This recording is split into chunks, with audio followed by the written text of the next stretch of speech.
can I say to the AFP, to Services Australia and the Federal Department of Education, congratulations on the work that you've done against this alleged criminal network.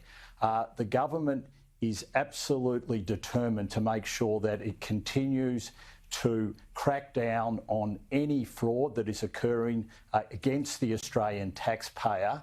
We have now seen savings of $3.1 billion made as a result of activity against fraud of the childcare system. We will continue to crack down on anyone who seeks to defraud the taxpayer. We've put an additional 380 integrity officials in place since 2018, and we will continue to do everything we can to protect the Australian taxpayer against fraud against the childcare system.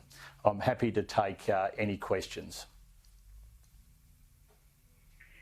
Minister Christy Mayer from Channel 7 in Melbourne, was this mainly about the money, this particular task force, or were there ever any concerns about actual child welfare as part of this?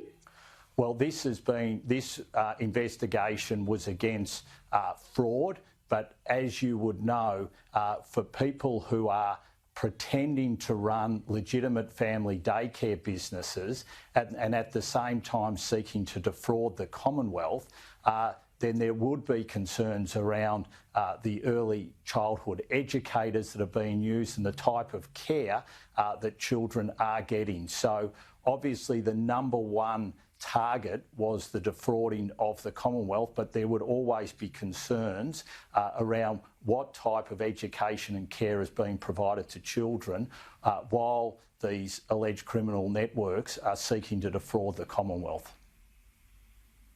And you mentioned that this crackdown... Sorry, keep going.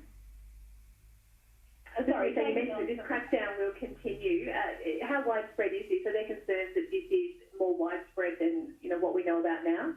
Well, we've already seen $3.1 billion saved as a result of the crackdown, and we will continue to explore and investigate anything that we see is suspicious with these criminal networks seeking to exploit the Australian taxpayer.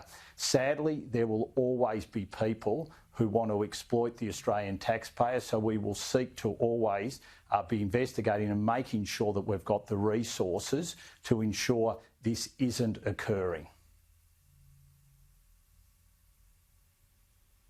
Minister Jade McMillan from ABC, could you provide any more information about how they allegedly defrauded the COVID-19 stimulus payments?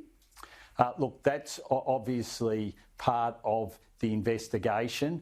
There are allegations which have been made. There's arrests that's been made, and all that will be detailed as part of the criminal prosecution. So I don't want to go into any of that detail, but needless to say, there has been extensive work being done, cooperation between the AFP, Services Australia and the Department of Education, both the Commonwealth Department of Education but also with assistance from the Department of Education in Victoria, and all the charges obviously will be laid out as part of the criminal prosecution.